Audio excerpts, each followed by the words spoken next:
Good morning again, folks. I was reading in my Bible study here a couple of days ago, and I ran across 2 Chronicles chapter 20. And it's about Jehoshaphat and a battle against Moab and Ammon. They came against Judah. Jehoshaphat was one of the great revival kings of Judah. And he was serving God, and he was holding fast to the hand of God. And when they came to overwhelm him, as he prayed, God said this, "For the battle is not yours, but God's." And in verse 17 he said, "You shall not need to fight in this battle. Set yourselves, stand ye still, and see the salvation of the Lord with you, O Judah and Jerusalem. Fear not, nor be dismayed. Tomorrow go out and get against them, for the Lord will be with you." And I was reading that. As I was reading that, I came across the part of "stand ye still." And I remembered some other scriptures where God told the people to stand still. You know, sometimes we get so busy and we get so wrapped up in the everyday things that we do that we sometimes forget to stand still and see God. Another place that happened was in Exodus chapter 14. The children of Israel had left Egypt and they were at the Red Sea. And Pharaoh and his army was coming after them.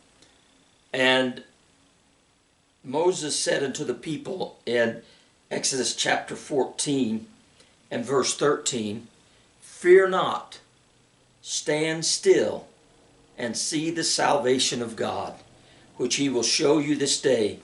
For the Egyptians whom you have seen today, you shall see them again no more forever.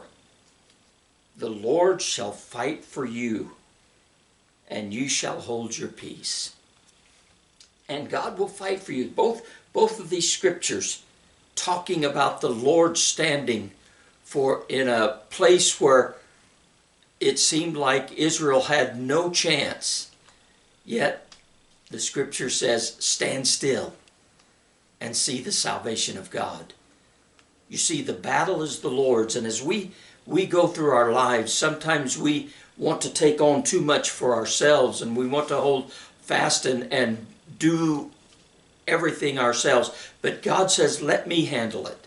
Let me do it. Stand still and see the salvation of God. For the battle is not yours, but God's." And that leads me probably to one of my favorite scriptures in the Psalms, and that's Psalm 46. You know, Psalm 46 is a marvelous psalm. It starts with, "God is our refuge and strength, a very present help in the time of trouble." But by the time we get down towards the end, it says this, verse 10, "Be still and know that I am God."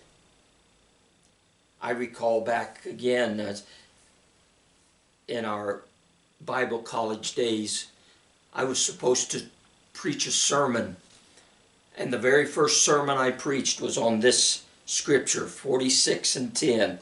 "Be still and know that I am God." Be still and know that I am God.